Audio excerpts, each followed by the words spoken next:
అసలు సినిమా చెయ్యాలని ఎందుకు వచ్చింది ఆలోచన? బేసిక్ ఏదో ఉంటుంది కదా, సమ్ యాక్టింగ్ కి కీడా అంటుంటాం మనం. కానీ దానికి నేను ఆన్సర్ చెప్పాలి మేడం. మీ వల్లనే వచ్చిందంటారా? అంటే డైరెక్టర్ ఎటైనా ప్రొడ్యూసర్తో డబ్బులు ఖర్చు పెట్టిస్తాడు కదా, అందుకని కాదు ఇది. కానీ నా వల్ల రావటం కాదు, ఎందువల్ల వచ్చిందన్నది నాకు కాస్త తెలుసు. ఓకే. తను ఈ స్టోరీ చెప్పారు నాకు. అంటే మేము ఒక బుర్రకథ అనే సినిమా దగ్గర పరిచయం అయింది. దానికి నేను చీఫ్ అసోసియేట్గా చేస్తున్నాను, రైటింగ్ డిపార్ట్మెంట్లో చేస్తున్నాను. మేడం గారు కూడా అది ఒక సెకండ్ హీరోయిన్గా సెలెక్ట్ అయ్యారు అక్కడ. తర్వాత కొన్ని కాజెస్ వల్ల తనకు వాళ్ళు నచ్చలేదు, వీళ్ళు మేనకి తను నచ్చలేదు, వేరే వెళ్ళిపోయారు. అయితే ఆ తర్వాత తన ప్రాజెక్ట్ చేయలేదు. ఆ తర్వాత నన్ను ఒకసారి పిలిచి నేను ఒక షార్ట్ ఫిల్మ్ చేయాలనుకుంటున్నానండి, ఇదిగోండి ఒక 5 పేపర్లు మీకు ఇస్తున్నాను చేయండి అన్నాను. ఓ ఇది కూడా నేను రాసే యోగం లేదనమాట, సరే చేద్దాం. నా షార్ట్ ఫిల్మ్ చేయటం రాదు యాక్చువల్లీ, ఏదైనా 2.5 గంటలు అయితే చెప్పగలను, కొంచెం చేటబారుతుంది అంటే వారం మాది.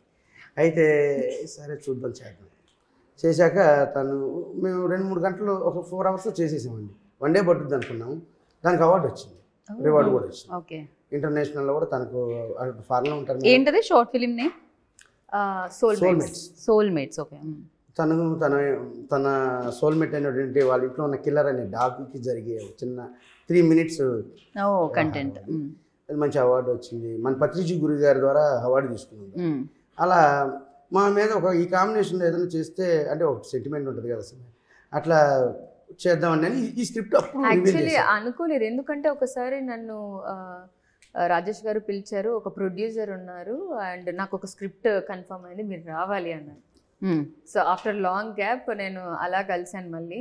తర్వాత ఏమైందో తెలీదు, మీరే ప్రొడ్యూసర్ అయ్యారు. నేను ప్రొడ్యూసర్ అయ్యాను.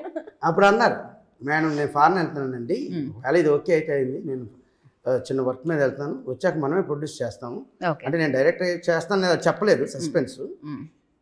మనం రైటర్గా అనే అన్నట్టుగా తన మనసు చూసారు కదా ఇందాక డైలాగ్స్. కరెక్ట్. అమ్మో ఆయన అసలు మామూలుగా బేసికలీ మేము డైలాగ్ రైటర్. అదే అప్పుడు స్క్రిప్ట్ ఫారెన్ నుంచి వచ్చాక ఒక 2.5 hours నెరేట్ చేశాను నేను. రైట్. నెరేట్ చేశాక మైండ్ బ్లోయింగ్ అండి. సరే నేను డైరెక్టర్గా ఎప్పటికైనా అవ్వాలనుకున్నాను. నేను మీరు అవకాశం ఇస్తే ఈ సినిమాతో అవుతాను మేడం. ఓహో వీడు అప్పుడే బేరం పెట్టాడని మనసులో అనుకుని ఉంటారు. ఎనీవే, కానీ ఆ స్క్రిప్ట్లో జరిగింది ఏంటంటే మేడం గారికి ఆ స్క్రిప్ట్లో ఈ ఆర్టిస్ట్ ఉండాలని కానీ ఈ టెక్నిక్ ఏమి ఐడియా లేదు. దాన్ని కాకపోతే దీన్ని కదపకుండా నీట్గా యాజ్ ఇట్ ఈస్గా తీయగలిగే వాళ్ళు కావాలి. అంటే మనం ఎవరైనా వెళ్దాం మేడం, అంతకుముందు మనం ప్రొడ్యూసర్కి కలిసాం కదా, ఈ స్క్రిప్ట్ కూడా చెప్దాం అన్నాం. అంటే నో నో నో నో అలా కాదండి, దీంట్లో ఎవరు కూడా డిస్టర్బ్ చేయకూడదు ఈ స్క్రిప్ట్ని, అలా చేయకూడదంటే ఏం చేయాలన్నారు. అయితే మనమే ప్రొడ్యూస్ చేసుకోవాలి మేడం. ఎంత బాగా చెప్పారు మీరు, ఏం చెప్పారు అని ఉంటారు ఆవిడ వెంటనే. తను కూడా డెసిషన్ తీసుకున్నారు, ఓకే మనం ఈ స్క్రిప్ట్ ఇది. లేటెస్ట్ న్యూస్ అప్డేట్స్ కోసం ఇప్పుడే డౌన్లోడ్ చేసుకోండి మీడియా ఎఫెక్ట్స్ యాప్.